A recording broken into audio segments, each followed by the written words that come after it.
adik-adik, selamat datang di Perpustakaan Monumen Pers. Hari ini berjumpa lagi bersama Kak Rizka.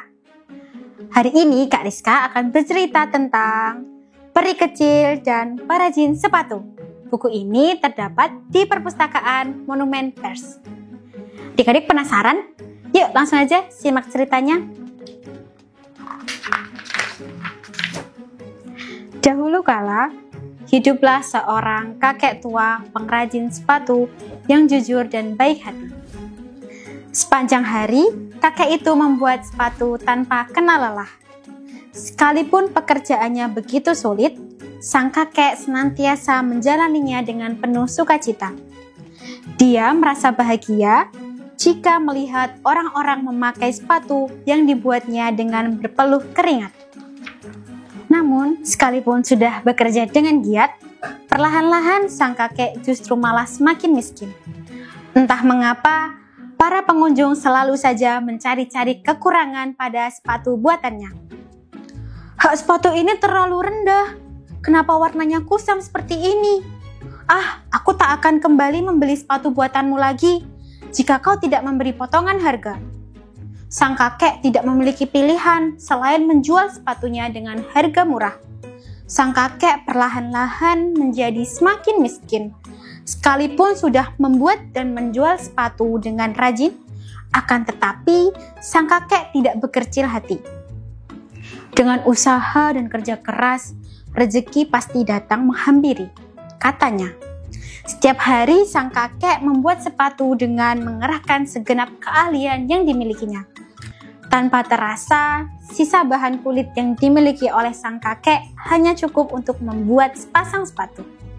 Hari beranjak gelap, sang kakek pun menggunting sisa-sisa bahan kulit tersebut dengan kesungguhan yang lebih daripada hari-hari sebelumnya. "Jika matahari esok mulai terbit, aku akan membuat sepatu terakhir dengan sisa bahan kulit ini," pikirnya. Malam itu sang kakek pun memasrahkan segala sesuatunya kepada langit dan terlelap. Keesokan paginya, matahari telah bersinar terang. Sang kakek membuka mata dengan perasaan segar dan langsung menuju ke meja kerjanya. Namun, bagaimana bisa ini terjadi?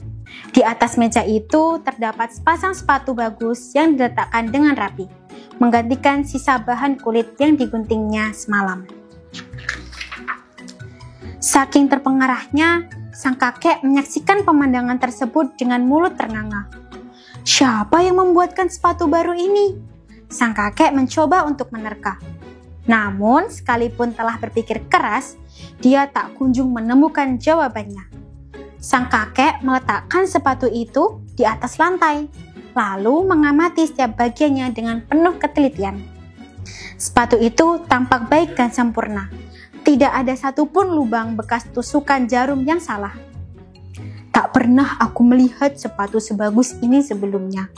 Sudah pasti sepatu ini adalah hasil karya pengrajin sepatu dengan keterampilan yang sangat baik." Saat itu, seorang pria masuk ke toko sepatunya. Mata pria tersebut mengarah ke sepatu yang sedang dipegang oleh sang kakek. "Bolehkah aku mencoba sepatu itu?" Setelah melepaskan sepatu itu di kakinya, si pria tersenyum. "Baru pertama kali aku menemukan sepatu sebagus ini. Jualah sepatu ini kepadaku. Aku akan bayar berapapun harganya." Pria itu pun pergi membawa pulang sepasang sepatu bagus setelah menyerahkan sejumlah uang. Sepatu itu dibelinya dengan harga mahal. Dengan membawa uang yang baru saja diperolehnya, si kakek bergegas pergi ke pasar dan membeli bahan kulit yang cukup untuk membuat 2 pasang sepatu. Petang harinya, sang kakek menggunting rapi bahan kulit tersebut sambil bersenandung lirih. "Baiklah, mulai besok pagi, dengan semangat baru, aku akan membuat sepatu yang bagus." Namun, sang kakek tak lagi bersusah payah melakukannya. Ketika dirinya membuka mata pada pagi hari, bahan kulit tersebut sudah berubah menjadi sepasang sepatu. Sepatu kali ini juga bagus dan rapi, seperti sepatu kemarin. Hanya beda modelnya. "Astaga, kualitasnya sama persis dengan sepatu kemarin. Sebenarnya siapa yang mengerjakan semua ini? Walau gembira bukan main, si kakek tetap penasaran. Saat itu, 2 orang pengunjung singgah ke toko sepatunya. Kedua pengunjung langsung terpesona saat melihat sepatu baru itu. Sungguh, sepatu yang menawan. Dan sepatu ini terlihat amat kuat. Karena sudah terlanjur jatuh hati, kedua pengunjung itu rela membayar mahal demi memiliki sepatu tersebut. Dalam sekejap mata, 2 pasang sepatu sudah laris terjual dengan harga tinggi. Sang kakek senang bukan kepalang. Uang hasil penjualan 2 pasang sepatu dibelanjakan kembali oleh sang kakek untuk membeli bahan kulit. Sepertinya dengan bahan kulit ini aku bisa membuat 4 pasang sepatu.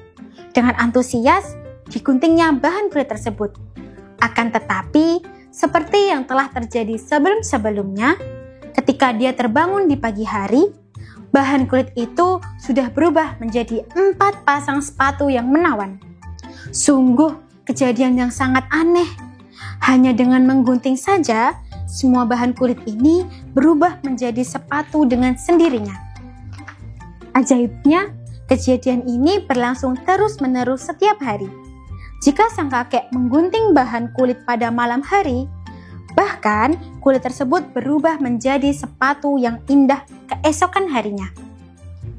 Pada hari berikutnya, sepatu yang terjual berkali-kali lipat dari jumlah sebelumnya. Begitu seterusnya. Para pembeli perlahan-lahan mulai berdatangan ke toko sepatu milik sang kakek. Hingga uang sang kakek dan nenek bertambah banyak setiap harinya. Dia dan istrinya sangat bahagia. Sampailah pada suatu malam, beberapa hari menjelang Natal, seperti biasa, sang kakek menggunting bahan kulit untuk membuat sepatu lalu pergi tidur. Namun, entah mengapa, rasa kantuk tak kunjung menghampiri malam itu. Sang kakek yang sebelumnya sudah membolak-balikan badan karena gelisah, berbicara dengan suara pelan kepada istrinya. "Nek, bagaimana jika malam ini kita begadang untuk mencari tahu siapa yang selama ini telah membantu kita?" Si nenek lekas menganggukkan kepalanya. Kemudian, keduanya menyalakan lilin di toko sepatu. Lalu diam-diam bersembunyi di salah satu pojok ruangan. Mereka terus mengamati ruangan dengan tatapan mata yang nyaris tak berkedip. Akankah keduanya berhasil mendapati siapa yang telah membantu mereka selama ini? Teng, teng. Suara lonceng jam menandakan pukul 12 malam. Pada saat itu, muncullah sesosok. Nah, adik-adik, kira-kira sosok yang muncul untuk membantu sang kakek membuat sepatu siapa? Adik-adik penasaran nggak? Kira-kira sosok itu adalah manusia atau apa? Jika adik-adik penasaran, yuk langsung saja datang ke Perpustakaan Monumen Pers dan langsung baca buku Peri Kecil dan Pengrajin Sepatu. Berikut beberapa koleksi buku anak yang ada di Perpustakaan Monumen Pers Nasional. Yang pertama, buku cerita rakyat. Di sini terdapat berbagai macam buku cerita rakyat. Salah satunya adalah Asal Mula Danau Toba. Yang kedua, buku fiksi anak. Di sini terdapat berbagai macam buku fiksi anak. Salah satunya adalah Peter dan Kotak Jahit Ajaib. Yang ketiga, buku keagamaan. Di sini juga terdapat buku keagamaan. Salah satunya adalah Kisah 25 Nabi dan Rasul dan juga Kisah Alkitab Anak. Buku-bukunya sangat menarik, bukan? Yuk langsung aja berkunjung ke Perpustakaan Anak Monumen Pers Nasional dan langsung baca bukunya. Jangan lupa ya ke sini. Kami tunggu kedatangan adik-adik semua. Sampai jumpa.